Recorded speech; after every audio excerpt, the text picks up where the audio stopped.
हरक सिंह रावत जी सबसे बढ़िया काम कब करते हैं? जब वो बीजेपी में होते हैं तब, जब वो कांग्रेस में होते हैं तब। हम कह रहे हैं, देखिए भाई, ईमानदारी से कहूँगा मैं वही तो ईमानदारी से जानना चाहता हूँ आपसे, वही स्टेटमेंट में चाह रहा हूँ कि आप दें। कि इसका जवाब आपको भी पता है कि मैं क्या दूंगा। दे दीजिए ना। कि भाई, मैं ये कह रहा हूँ, कुछ रिवीजन हमें भी करना होगा। तेलंगाना में आपकी सरकार है, आपकी पार्टी के नेता है ना वो तो, सीएम साहब। नहीं, आप वो स्टेटमेंट दे रहे थे कि कांग्रेस मतलब मुसलमान, मुसलमान मतलब कांग्रेस, दोनों एक ही है। उसका पक्ष जो है मोहम्मद अजहरुद्दीन जी ने भी किया। सर्वधर्म समभाव की हम राजनीति कर। आप कैसे राजनीति करते हैं जब आपके पार्टी के नेता ये सारे, आपकी पार्टी का सीएम ये कह रहे हैं? तो वो उनका व्यक्तिगत मत हो सकता है, लेकिन हमारे नेता आदरणीय श्री राहुल गांधी जी भी बहुत अच्छा वर्क कर रहे हैं। परफॉर्मेंस उनका बहुत अच्छा। लेकिन सुनिए, परफॉर्मेंस कैसे? जहाँ जहाँ जा रहे हैं वहाँ हार जा रहे हैं। भारतीय जनता पार्टी के लोग हैं, जिस तरीके से वो वोट चोरी कर रहे हैं, SIR का तमाम तरीके से अनुपयोग कर रहे हैं। विनोद चमोली जी ने ये कहा कि हरक सिंह रावत जी कांग्रेस के लिए लड़ तो रहे हैं, पर पता नहीं अंत में चुनाव किस पार्टी से लड़े। ये सब जो है विनोद चमोली जी ने कहे हैं, तो ये तो रियलिटी आपने देखा होगा हरक सिंह रावत जी को। तो जैसे गणेश गोदियाल जी प्रदेश अध्यक्ष बन गए और जिस तरीके से गर्म जोशी से गरम तेवर बिल्कुल हरक सिंह रावत जी के हैं, तो क्या लगता है 27 का? देखिए, हरक सिंह रावत जी का आपने नाम लिया, तो हरक सिंह रावत जी हमारे प्रदेश के बहुत ऊर्जावान नेता हैं और हमेशा जब भी उनका उद्बोधन संबोधन होता है तो हमेशा ऊर्जावान वो नज़र आते हैं। और जनता के आशीर्वाद से आपने पूछा 2027 का, तो 2027 में अभी और तैयारियां करनी, एक अभी कम तैयारी है। हम कह रहे हैं अभी और तैयारियां, जैसे जैसे चुनाव आएगा अभी और जोर शोर से हम तैयारी करेंगे और हम लोगों का प्रयास रहेगा जनता के आशीर्वाद से कि हम सरकार लेकर के, कांग्रेस की सरकार लेकर के आए 2027 में। हरक सिंह रावत जी सबसे बढ़िया काम कब करते हैं? जब वो बीजेपी में होते हैं तब, जब वो कांग्रेस में होते हैं तब। देखिए, आपने जो सवाल पूछा है, देखिए इसका जवाब आपको भी पता है कि मैं क्या दूंगा, और मैं आपको दे ही देता हूँ। दे दीजिए ना। कि भाई, हरक सिंह रावत जी जब कांग्रेस में होते हैं, वो जहाँ भी होते हैं, उनका परफॉर्मेंस तो अच्छा ही रहता है। कांग्रेस में उनका और ज़्यादा बेहतर अच्छा परफॉर्मेंस रहता है। अब लगता है कि किसी ने ये कहा, कई सारे, विनोद चमोली जी ने ये कहा कि हरक सिंह रावत जी कांग्रेस के लिए लड़ तो रहे हैं, पर पता नहीं अंत में चुनाव किस पार्टी से लड़े। देखिए, चमोली जी की अपनी व्यक्तिगत राय हो सकती है, और कई बार ऐसा हुआ है, वो भाजपा में होते होते तुरंत कांग्रेस में आ गए, कांग्रेस में रहते रहते फिर कांग्रेस बीजेपी चले गए। मैं क्या कह रहा हूँ, ये सब जो है विनोद चमोली जी ने कहे हैं, तो ये तो रियलिटी आपने देखा होगा हरक सिंह रावत जी को। अच्छा, जो आप कह रहे हैं, तो जो मेरा मत और जो मेरा विश्वास है वो चमोली जी ने कहा, ये मैं कह रहा हूँ कि हरक सिंह रावत जी हमारे कांग्रेस से चुनाव लड़ेंगे। अभी जैसे एक बाबूजी थे, वो मिले, वो आपके 70 साल के बुजुर्ग थे, कांग्रेसी हैं। उन्होंने कहा कि राहुल गांधी जी को हटा दीजिए और प्रियंका गांधी जी को ला दीजिए, तब कांग्रेस जीतेगी, अदरवाइज जीतती नहीं।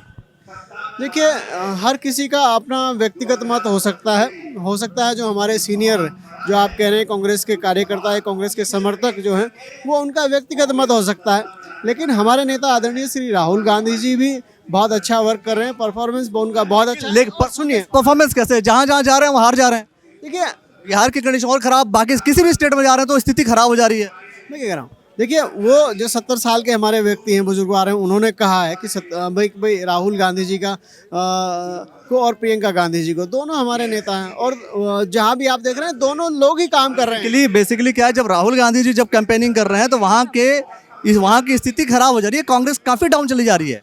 हमें रिव्यू की आवश्यकता है, तो रिवीजन हम करेंगे और बेहतर करने का प्रयास करेंगे। रिव्यू करने की कोशिश कर रहे हैं आप लोग? रिव्यू करने की नहीं, रिव्यू कर रहे हैं। थोड़ा सा गलतियां ऐसे क्या क्या कर रहे हैं आप लोग जिस वजह से जो है कांग्रेस पार्टी जो सत्ता में नहीं आ पा रही है? मैं क्या कह रहा हूँ, देखिए, कुछ ना कुछ गलतियां तो हमसे हुई हैं, एक बात। दूसरी बात, विपक्ष जिस तरीके से, मतलब जो पक्ष के लोग हैं, भारतीय जनता पार्टी के लोग हैं, जिस तरीके से वो वोट चोरी कर रहे हैं, SIR का तमाम तरीके से अनुपयोग कर रहे हैं, और जिस तरीके से आपने साक्ष्यों के साथ आदरणीय हमारे नेता, एक स्टेटमेंट बता रहा हूँ। राहुल गांधी जी जब स्टेज पर खड़े होकर बोल रहे थे, बगल में तेजस्वी जी थे, वो बोलते बोलते उन्होंने कहा कि भाई अंबानी जी की शादी में मोदी जी पहुंचे, फिर वो बताना ये भूल गए कि लालू जी का पूरा परिवार पहुंचा था।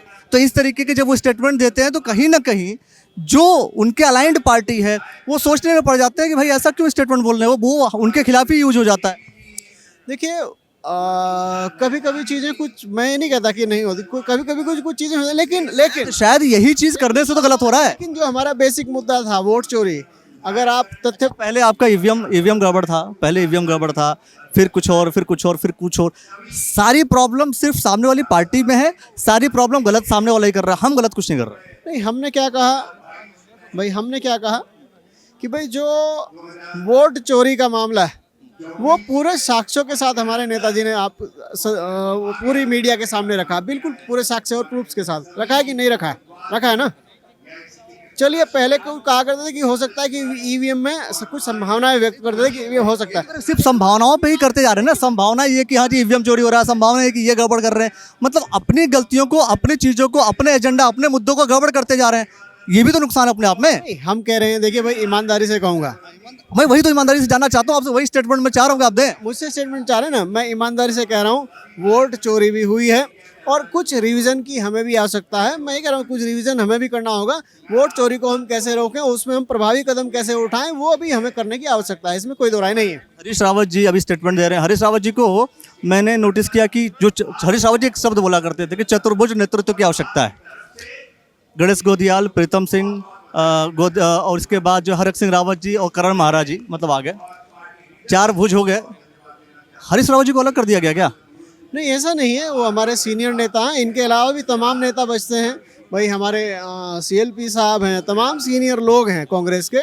उन्होंने कहा चतुर्भुज नेतृत्व तो वो अलग नहीं है, वो कांग्रेस का एक बहुत महत्वपूर्ण सीएम चेहरा हरीश रावत जी रहेंगे नहीं रहेंगे? देखिए ये तय करने वाला मैं कोई नहीं होता हूँ, या फिर यहाँ प्रदेश के लोग तय करने वाले नहीं होते। यह निर्णय 2027 में हमारी सरकार आएगी, ये सामूहिक निर्णय होगा और केंद्र सरकार, केंद्र के लोग, तेलंगाना में आपकी सरकार है, आपकी पार्टी के नेता है ना वो तो सीएम साहब। नहीं, आप सवाल कुछ करना चाहते हैं? आप पूछ लीजिए। आप मेरा सवाल ये है कि वो स्टेटमेंट दे रहे थे कि कांग्रेस मतलब मुसलमान, मुसलमान मतलब कांग्रेस, दोनों एक ही है।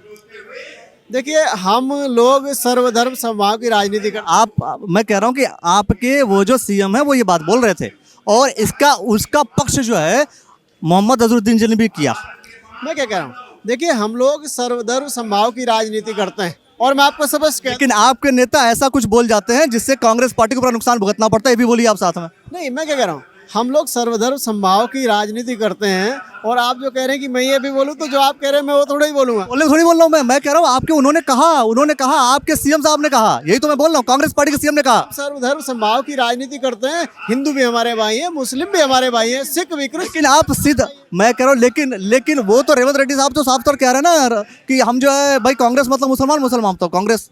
देखिए कौन है कि मैं क्या कह रहा हूँ, सर्वधर्म समभाव की हम राजनीति करते हैं। आप कैसे राजनीति करते हैं जब आपके पार्टी के नेता ये सारे आपकी पार्टी का सीएम ये कह रहे हैं? तो हो सकता है उनका व्यक्तिगत मत हो, लेकिन मैं क्या कह रहा हूँ, हम सर्वधर्म समभाव, जहाँ चुनाव जीतना हो वहाँ अलग अलग शब्द बोल दो, वहाँ बच जाओ। नहीं, मैं क्या कह रहा हूँ, सब जगह सर्वधर्म समभाव की राजनीति हम करते हैं। हम कांग्रेस हैं और हम सबका सम्मान करते हैं, सभी धर्मों का, सभी वर्गों का सम्मान करते हैं। मुस्लिम भी हमारे भाई हैं, हिंदू भी हमारे भाई हैं, क्रिश्चियन भी, सिख भी, सब हमारे भाई हैं और हम सबको आत्मीयता से गले लगाते हैं। क्या लगता है आपको झबरेड़ा की क्या कंडीशन होने वाली है? झबरेड़ा की क्या कंडीशन होने वाली है? झबरेड़ा की अच्छी कंडीशन और अच्छी कंडीशन होने वाली है। मतलब बीजेपी का कोई कैंडिडेट आपको दिख नहीं रहा है जो कि फाइट कर सके झबरेड़ा विधायक से? देखिए मैं क्या कह रहा हूँ आपको भाई, मैं जितने भी हमारे कंपटीटर हैं मैं सबका सम्मान करता हूँ और भले ही वो किसी भी दल से हो, किसी भी कंपटीटर होता है। चुनाव के तरीके से लड़ा जाएगा। मैं कोई बहुत बड़ा व्यक्ति नहीं, मैं एक साधारण सा व्यक्ति हूँ। मैं कांग्रेस का कार्यकर्ता भी हूँ और जनता का सेवक भी हूँ और ये जनता तय करेगी कि भाई भविष्य में क्या होगा भविष्य में, वो भविष्य में देखेंगे। और भविष्य में 2027 का चुनाव होगा, उसमें भी क्या होगा वो भी हम देखेंगे और जो कुछ हम देखेंगे वो आपको दिखाते रहेंगे और आप देखते रहिएगा द न्यूज़ वाला नेटवर्क। बहुत बहुत शुक्रिया, बहुत बहुत धन्यवाद।